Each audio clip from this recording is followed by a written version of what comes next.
গেমে একটা নতুন মোড আসে, নাম হচ্ছে সিএস প্যাক।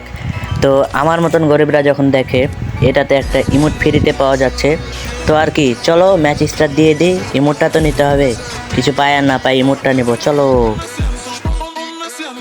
ফার্স্ট রাউন্ডে এসে একটা টুকা মারতেই আমি একটা কিল পেয়ে যাই। তো এই সাথে আমরা ফার্স্ট রাউন্ডটা জিতে নেই। তারপর দ্বিতীয় রাউন্ডে এসে এখানে একটা প্লেয়ার থাকে, ওকে আমি শট মেরে আমার একটা টিমমেট নক হয়ে যায়। থিবা ছিল তো সেই জন্য রিভাইভ দিয়ে 1 সেকেন্ডে হয়ে যায়। এ রাউন্ডে একটা কিল পেয়ে যায়। এর সাথে আমরা দ্বিতীয় রাউন্ডটাও জিতে যাই। এই রাউন্ডে এসে আমি একটা খেলা দেখাই, এই যে দেখো একটা শেষ, একটু ফোন ল্যাগ দিচ্ছিল তো একটা শেষ। এদিক দিয়ে যেতে লাগলে আমার দেখো এনিমিটা চলে আসে, একেও আমি মেরে দিয়ে মনে করো শেষ করে দিই। এখানে আমি মেরি করতে করতে আরেকটা চলে আসে, একেও আমি নক করে দিই। তো লাস্ট প্লেয়ার আমাকে এই বলতে জানা দিয়ে মেরে দেয়। পরের রাউন্ডে একটা কিল পাই আর এর সাথে এই রাউন্ডটা আমরা জিতে। ভুইয়া নেওয়ার পর আমরা চলে যাই লবিতে। এই যে এই ইমোটের জন্য আমাদের এত কষ্ট হয়েছে।